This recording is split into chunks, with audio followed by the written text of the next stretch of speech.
ka talaga ngayon. Oo. Ayun ang Yan. Kung napapansin niyo po, 2 days ako hindi makalakad dahil dito. Oo, tapos 3 days ako puro sukat, dahil dito. May rabies. Posting, pinost mo si mami mo, pinost mo si daddy mo. Yes. Parang inaano si Alex, di ba? Oo, ito nangyari. Actually, sinagot na ni Alex to sa, sa Tonight with Boy. Okay. Medyo mahirap yung angulo. Alex, panagutan mo, please. Alex, 3 araw ako hindi makalakad dahil dito, Alex.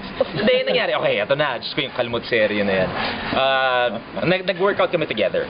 So, ginagawa niya, para sa mga nag-workout, yung side plank, yung parang naka-plank na gano'n. Okay, galing akong Muay Thai.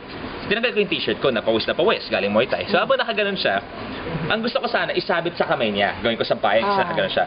Pagka ganon ko, lumampas yata, or binaba niya yung kamay niya, so pumasok sa bibig niya. Oh my God. So, kumbaga, basically, nainom niya yung pawis ko.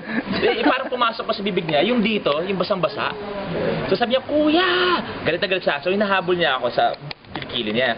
Yung pagkakahawak niya sa akin, parang ganyan. So, pumipiglas ako kasi kilikili niya. So, na ganon. Nakalmot. So, nung nakita ko yung mami ko, siguro the next night, sabi ko, mami, anong message mo para kay Alex?